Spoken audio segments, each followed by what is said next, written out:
Party आगामी 15 तारीख से पूरे बिहार में न्याय संवाद की श्रृंखला शुरू करने जा रही है। और यह जो न्याय संवाद की श्रृंखला है, इसमें हमारा सबसे पहला विषय जो है वो शिक्षा का सवाल है। इसी तरह से नौकरी का सवाल, भागीदारी का सवाल और समाज के जो अलग अलग सेक्शन के लोग हैं उनके बीच में कांग्रेस पार्टी जाएगी, उनके साथ संवाद करेगी, उनके दुख तकलीफ को सुनेगी और उसी के आधार पर हम न्याय पत्र तैयार करेंगे। और उस न्याय पत्र के आधार पर आने वाले दिनों में चाहे चुनाव हो, हमारी सरकार बने या किसी और की भी सरकार बने, उन न्याय को लागू करने के लिए कांग्रेस पार्टी प्रतिबद्ध है। इसी सोच के साथ, इसी संकल्प के साथ आगामी 15 तारीख को नेता प्रतिपक्ष श्री राहुल गांधी जी बिहार आ रहे हैं। दरभंगा में वो छात्रों से संवाद करेंगे और जब वो दरभंगा में छात्रों से संवाद कर रहे होंगे, ठीक उसी वक्त बिहार के अलग अलग जगहों पर 60 से ज्यादा जगहों पर कांग्रेस पार्टी के देश स्तर के नेता बिहार आ रहे हैं, जिसमें हम विभिन्न हॉस्टलों में जाएंगे, SC ST हॉस्टल में जाएंगे, EBC हॉस्टल में जाएंगे, महिला छात्रावासों में जाएंगे, अल्पसंख्यक छात्रावास में जाएंगे। साथ ही साथ जहां पर हॉस्टल नहीं है वहां पर टाउन हॉल के अंदर विद्यार्थियों को इकट्ठा करके बिहार के अंदर जो शिक्षा की हालत है उस पर चर्चा करेंगे, संवाद करेंगे। और उसी कड़ी में यह प्रेस वार्ता की गई है और इस प्रेस वार्ता के माध्यम से 5 प्रमुख विषय को हमारे ये मौजूद साथियों ने उठाया है। पहला विषय ये है कि लगातार मांग के बाद जो मौजूदा NDA की सरकार है वो इस बात के लिए स्वीकार की कि आगामी समय में जाति जनगणना की जाएगी। सवाल ये है कि जाति जनगणना की मांग हम लोग क्यों कर रहे हैं?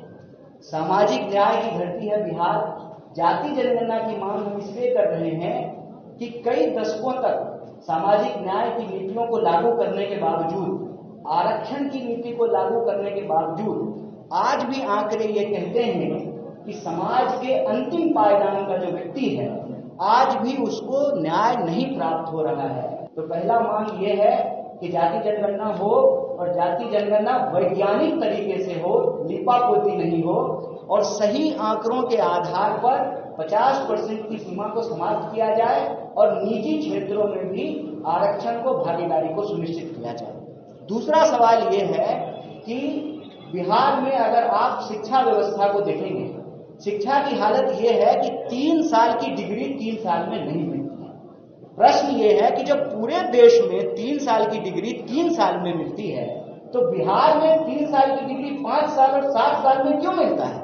वो बिहार जहां पर नालंदा विश्वविद्यालय रहा, वो बिहार जहां पर विक्रमशिला विश्वविद्यालय रहा, वो बिहार जहां पर आजादी से पहले पटना विश्वविद्यालय की स्थापना हुई, जिसको ज्ञान और मोक्ष की भूमि कही जाती है, आप बिहार में किसी भी धर्म का इतिहास उठा करके देख लीजिए, उसका इतिहास बिहार से जुड़ा हुआ है।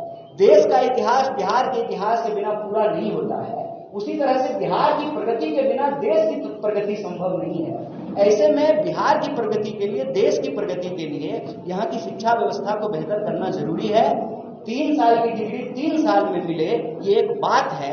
इसके तहत जो मुख्य सवाल ये हैं कि जहां शिक्षक नहीं है वहां शिक्षक हो, इंफ्रास्ट्रक्चर को बेहतर किया जाए। KG से PG तक सरकार का फैसला है कि SC ST OBC, पिछड़ा, अति पिछड़ा और सभी वर्ग की महिलाओं के लिए KG से PG तक फ्री एजुकेशन है। तो ये अलग अलग कॉलेज में अलग अलग फीस कैसे लिया जा रहा है? तो हर किसी को मिलेगा। समाज में अगर बराबरी होगी लिंग के आधार पर तो जो है उसमें हमारी माता जी को भी जो है न्याय मिलेगा और बाकी जो है लोगों को भी न्याय मिलेगा। एक के लिए न्याय दूसरे के लिए अन्याय नहीं है और हमारी कोशिश प्रतिनिधित्व और भागीदारी का है। हम एक समुदाय के लिए मांग रहे हैं तो दूसरे समुदाय का विरोध नहीं कर रहे। हम चाहते हैं कि वैज्ञानिक तरीके से डेटा आए और सबको जो है बराबर का